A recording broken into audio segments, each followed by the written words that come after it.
Good morning friends. Rawat classes Jodhpur के सौजन्य से आपके लिए मैं एक स्पेशल प्रोग्राम लेके आया हूँ स्पोकन इंग्लिश का। रावत क्लासेस जोधपुर का जो आपका इंग्लिश का चैनल है, ठीक है ना, आपका उसका उपनाम आपका इंग्लिश विद रावत सर है। उसमें कंपटीशन के इंग्लिश के भी आपको वीडियोस मिलते हैं खूब सारे। लेकिन मेरा ऐसा अनुभव है कि मेरे बच्चे भी, यानी जो स्टूडेंट्स मेरे से पढ़ रहे हैं या फिर जो मेरे को यूट्यूब में देख रहे हैं, और इसके अलावा दूसरे लोग भी, आम लोग भी, जब तक उनका ये बेसिक इंग्लिश ठीक नहीं होगा, अगर उनको सिंपल इंग्लिश बोलनी नहीं आएगी, तो कंपटीशन के इंग्लिश में भी आपको दिक्कत होगी। ठीक है। और इसके अलावा बहुत सारे लोग हैं और जो लोग अच्छी इंग्लिश को सीखना चाहते हैं बोलना, क्योंकि ये अच्छी इंग्लिश अगर आप सीख जाएंगे तो इट विल ओपन अप आपका न्यू एवेन्यूज ऑफ जॉब्स, और आप अपने घर में बच्चों को और अपनी लाइफ भी बेहतर कर पाएंगे। तो ये सिलसिला है, आज उसी कड़ी की मैं आज आपको पहला वीडियो दे रहा हूँ। ठीक है।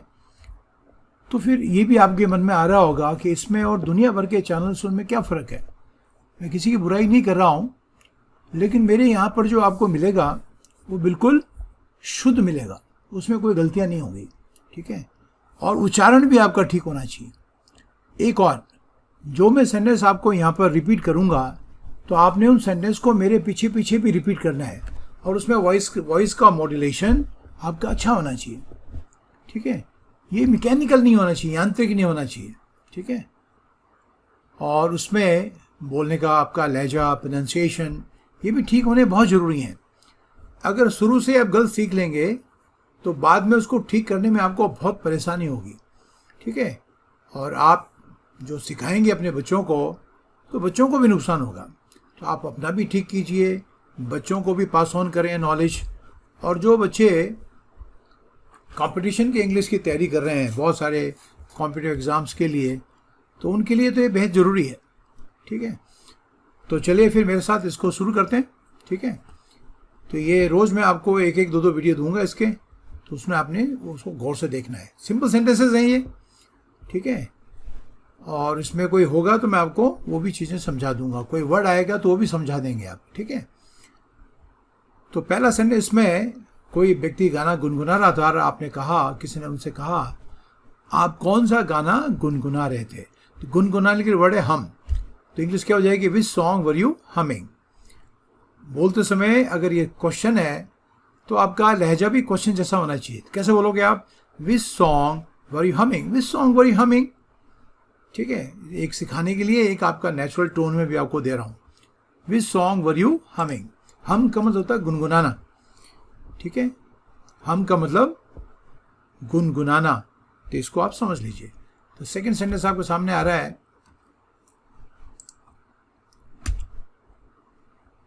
क्या आपको ये गाना पसंद है? सिंपल सेंटेंस है। ठीक है। प्रेजेंट टेंस का, do you like this song?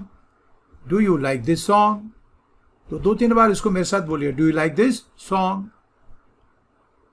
तीसरा सेंटेंस, सामने वाले ने जवाब दिया, हाँ ये मेरा पसंदीदा गाना है। Yes it is my favourite song. Yes it is my favourite song. तो बोलते समय मेरा जो लहजा है, वॉइस का मॉड्यूलेशन है, उसको भी आप नोट करें।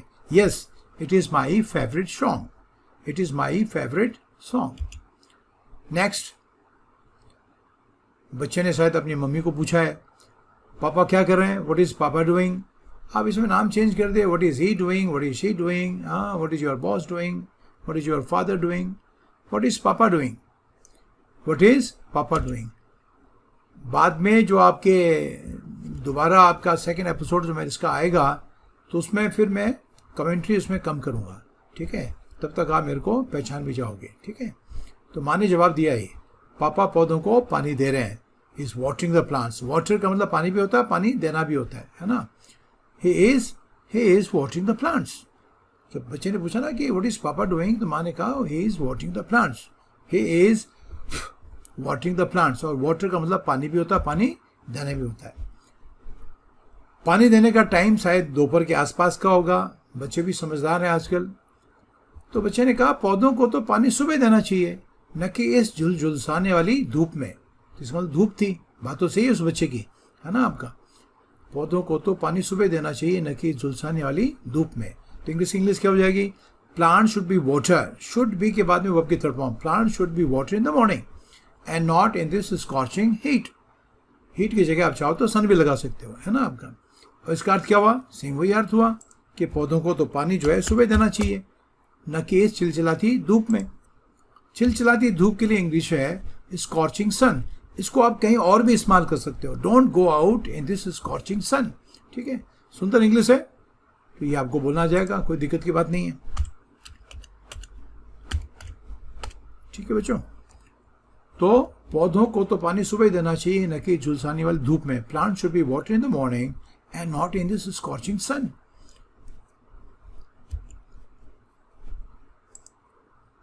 नेक्स्ट सेंटेंस है, तो माँ ने कहा तुम ठीक कर रहे हो, लेकिन तुम्हारे पापा सुबह पानी देना भूल गए थे। ये एक नेचुरल, एक स्वाभाविक सेंटेंसेस हैं जो हमेशा डायलॉग के रूप में बोले जाते हैं। वन ऑफ सेंटेंस, यानी वन ऑफ का मतलब एक कहीं का, उसमें कोई सेंस बनता नहीं है। मैं आपको कोशिश करूँगा कि ये आपको ये सीक्वेंस में दूँ, क्रमबद्धता में दूँ। मुझे तो ऐसा लगता है कि वैसा करने से आप अच्छा सीखेंगे और जल्दी सीखेंगे। ठीक है, तो माँ ने क्या कहा? तुम ठीक कह रहे हो, लेकिन तुम्हारे पापा सुबह पानी देना भूल गए थे। बहुत ही स्वाभाविक सेंटेंस है। तो इसका ट्रांसलेशन क्या हो जाएगा इंग्लिश में? और ट्रांसलेट करते समय ध्यान रखना बच्चों, एग्जैक्ट हिंदी के शब्दों का इस्तेमाल नहीं किया जाता है। इंग्लिश अपनी अलग है, हिंदी अलग है, तो उनको मिक्स मत करना।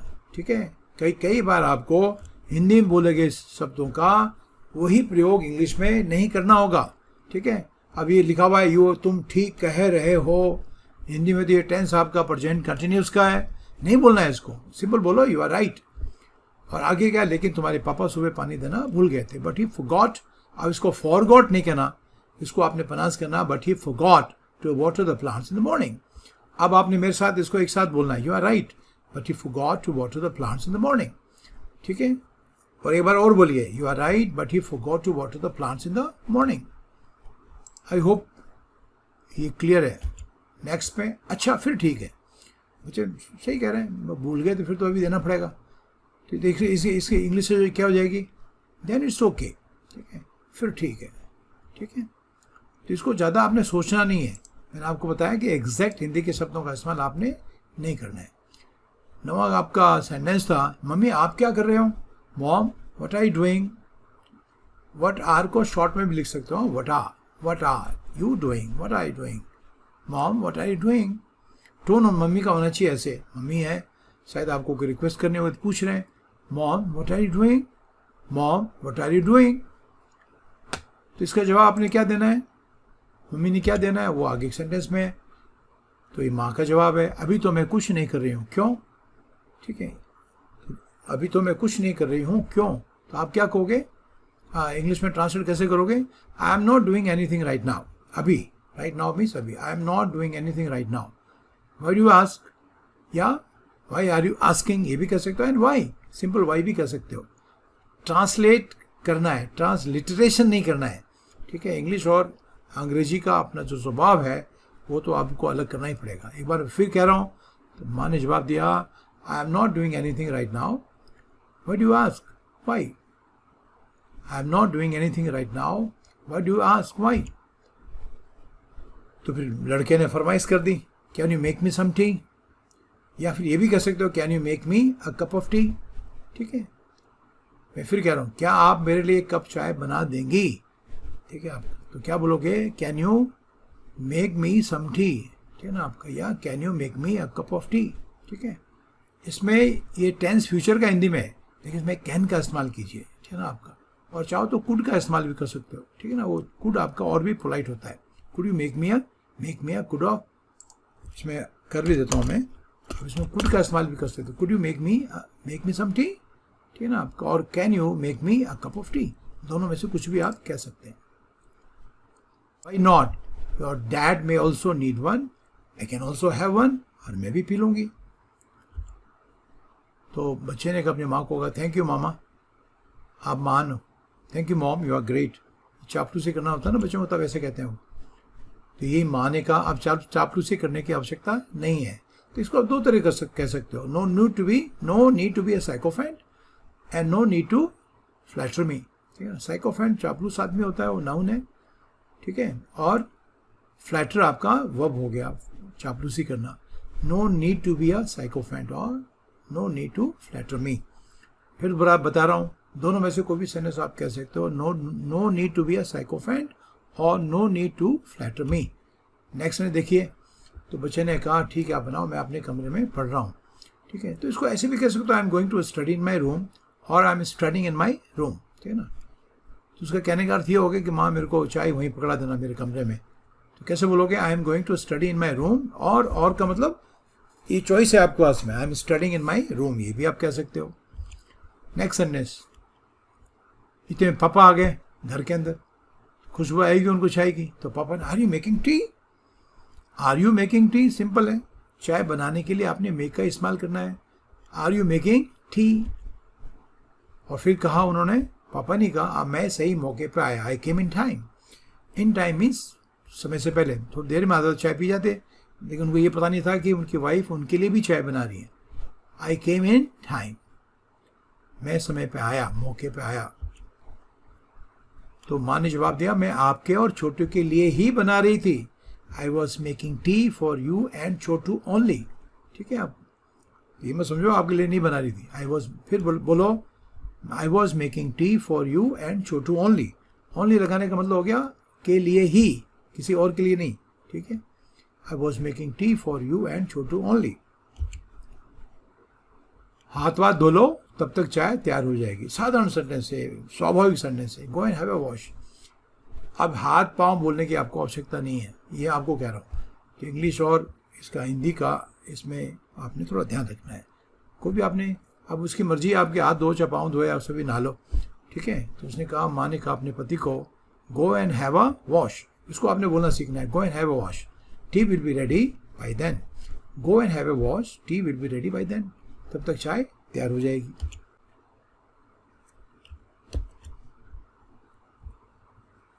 तो जब माँ ने पूछा कोई पौधे सूख तो नहीं गए थे, तो उसकी ट्रांसलेशन हो जाएगी, I hope none of the plants withered. Wither का मतलब मुरझाना या डाई आउट। और ये भी कह सकते हो, did any of the plants wither और ड्राई आउट, ये भी कह सकते हो। आई होप भी लगा सकते हो, नन ऑफ द प्लांट्स भी कह सकते हो, ये भी कह सकते हो, did any of the plants wither और ड्राई आउट। तो देखते हैं पापा का जवाब क्या है। तो पापा ने कहा, नहीं, पौधे एक ही दिन में थोड़े ही सूख जाते हैं, प्लांट्स डोंट विदर और dry out in one day. फिर बोल रहा हूँ, नहीं, पौधे एक ही दिन में थोड़े ही सूख जाते हैं, प्लांट्स डोंट विदर और dry out in one day. और फिर उन्होंने कहा, अभी भी पानी नहीं देता तो चल जाता, हाँ, पानी नहीं देने से कल तक सूख जाते। The plants could have done without water. Do without एक फ्रेज है, इसका तो किसी चीज के बिना आपका काम चलना। The plants could have done without water means उनका बिना पानी के भी आज तक भी काम, इवन टुडे, आज भी चल जाता। The plants could have done without water even today but would have wilted by tomorrow. Wilt का भी अर्थ होता है मुरझाना। अब मुरझाने के आपके पास में खूब सारे शब्द आ गए, विल्ट आ गया है, विदर आ गया है, ड्राई आउट हो गया, इनको सीखो। But would have wilted by tomorrow, लेकिन कल तक सूख जाते ही।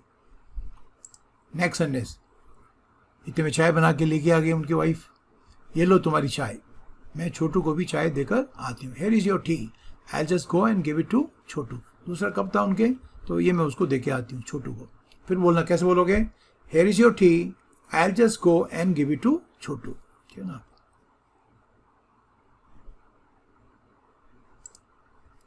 तुम चाय नहीं पियोगी, नेचुरल देखा कि मेरे को छोटू को दे रहे, वॉन्ट यू हैव टी।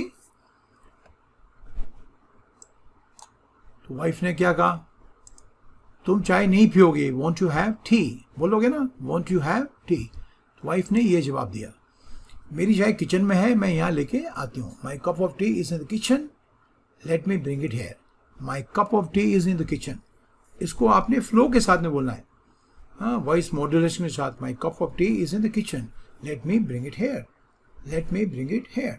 ठीक है, हियर नहीं कहना इसको, इसका उच्चारण आपका हेयर, हियर नहीं है, हेयर, हेयर, हियर नहीं, ठीक है ना।